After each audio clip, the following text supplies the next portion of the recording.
Hello, welcome to my channel. As you know, I'm right now in Rishikesh. So I thought I've been doing a lot of spiritual journey and rituals also. So I decided to talk about my grandfather.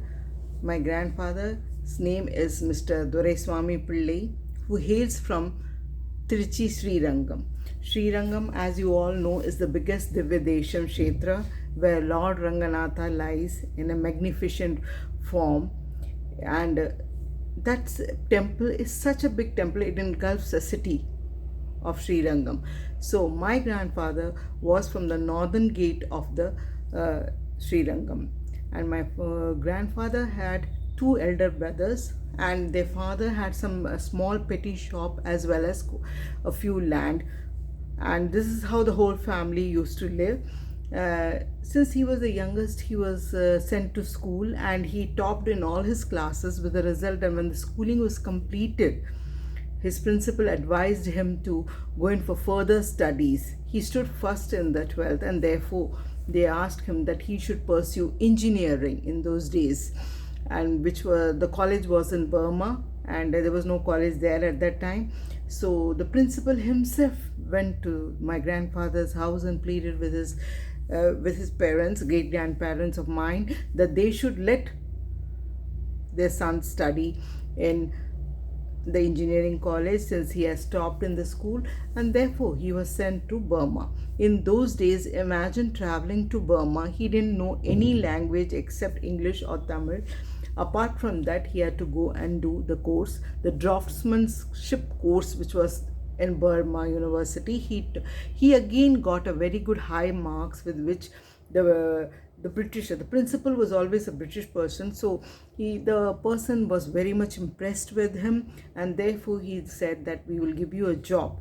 But the job happened to be in Borneo, that is the lands which we have studied in history class, named Java, Sumatra, Borneo, that Borneo, which is right now called Sabah, or the state of Sabah, Kota Kinabalu in Malaysia. Well, when as soon as he heard this, he went back because he knew his parents would never agree. So the local principal again went back to him and said he's done wonders in engineering, and you should send him to the far off lands for that job which the Britishers were offering. My great grandmother was very worried, and she thought that she will end up having a white woman as a daughter in law. So, therefore, she got him married to a distant relative. Because in a jiffy, when you get a bride, you have to do a distant relations. So she got hold of my grandmom, and they were married. And that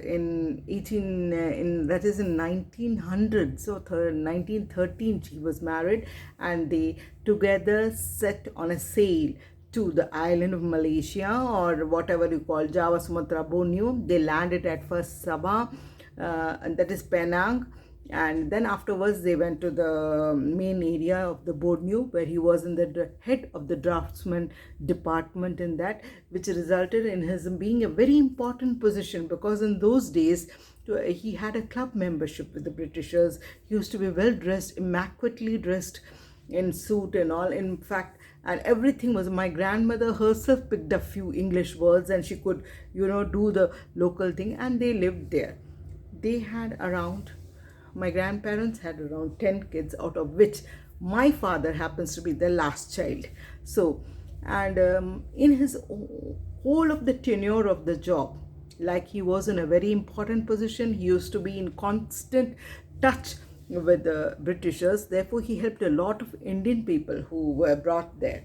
Indian people, as you know, Britishers bought them in various bonded laborers, as well as contingent people, armed forces contingent. Everybody, whoever was an Indian of origin, would come and approach for any help to my grandfather, and he was known to be very helpful, and he would help every person, be it out of its reach. This not only shows in his helping in nature of him in Malaysia, as well as in India also. Whenever he used to be in Srirangam, in Tirchi, he would walk down, and anybody would say, "Oh, you have come down, and my son has not done anything. He's just loitering here and there. Why don't you get him a job?" he would put him and he would say, oh sure, I will take him in the ship. So when he would go out of the holidays, it would be always be his 10 children, his family, as well as another 5-6 group of people whom he had to give a job. So he has even done lot of recruitment in Malaysia because of these people. He has taken a lot of Chennai people, Tamil people, whom we have helped them get jobs or settle them in business. This is what I have heard because I have never met him. Mr.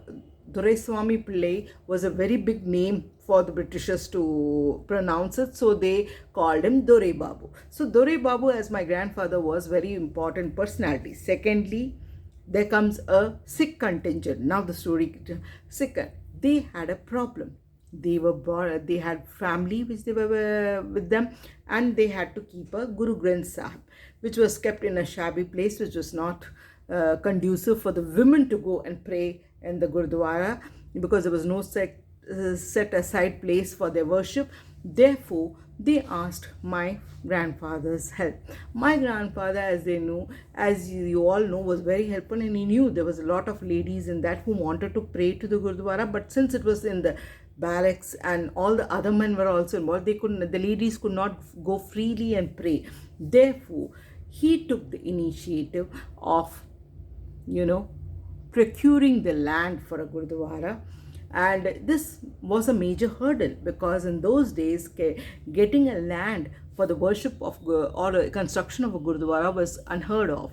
Therefore, he got a procurement of land. Since he was in a high position, he talked with everybody, and he raised the problems of concerning of the Sikh community about the ladies not being able to pray and everything. The land was procured, and then he said we have to construct a Gurdwara, and it was his initiative, because there was nobody at that time who was able to fluently speak English and get everything. So the onus of constructing or architecting the Gurdwara happens to go to Mr. Dore Pillai.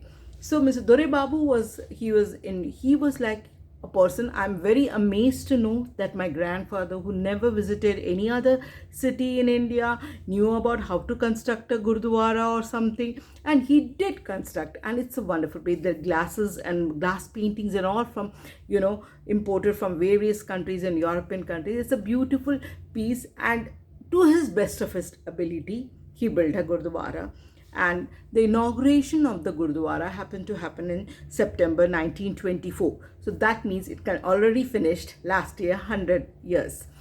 So the whole everything, at this time, a family whom he had become very close was having some problem down in India. So they asked them that they would like to keep their one son here, because he had a lot of health issues, to travel back in a ship. In those days, traveling back in ship from that land to Indian mainland was about a month. So they asked where to put. So my grandfather gladly invited that he could stay in his big bungalow, because he was having a very big house. So he took that boy, and this person's name is Gurbaksh Sinclair. Mr. Gurbaksh Sinclair later on became the Olympic Association president, and he has won many medals, and he has been declared a Datuk. This person used to live with my grandfather always, and he was learn English, everything. Later he would learn everything, whatever was the immaculate way of dressing, everything was learned by this Sikh boy who lived with my grandfather and grandparents as well. So with the result, what happened is, one time, since my aunts were very big, and those days 16-17 years was a very good age to look for a bridegroom, my grandmother decided to go back to Srirangam, Trichy. So she set sail, and she asked them to come asked my grandfather to come after 3 or 4 months. Now at this point, when they were looking after my grandfather, on September or October, at the time around Dussehra time, he takes ill, and there's nobody. All the children have gone down to India, and with the result, Gurbaksh Sinclair looks after my grandfather, and he's there in the hospital all the time and everything. and suddenly in the high fever with lot of TB, he passes away. My grandfather, at the time of his passing away in the hospital in Kota Kinabalu or Borneo, Mr. Gurbaksh Singh was holding his hand. This was exactly the same words when I as a schoolgirl met Mr. Gurbaksh Sinclair. He said, I was holding your grandfather's hand when he passed away, and he was my father like figure, and I learned a lot about him. In fact, his children nowadays also think that my grandfather is their grandfather, kind of thing. That much relationship are there, and we have very good ties, family ties with them. And I really appreciate this kind of thing, because my grandfather was very secular in his background. Very, in fact, he was so much that thing that everything about him I can now feel in my grandfather just passed away, leaving behind 10 children who have still had to get back to their energy. But since he was very good in serving people, social services, everything, it was very amicable. I don't know how my father and uncles got up in their careers on very high position and all. I think it's thanks to the universe and blessings of the above people that it happened. Vaheguru Ji has been an important blessing in our lives, and I will never forget it. And another point which I would like to say is my grandfather in his growing years he was just 17, 15, 16, 17. He lived about 3.5 to 4 years with my grandfather. Everything was known to him only.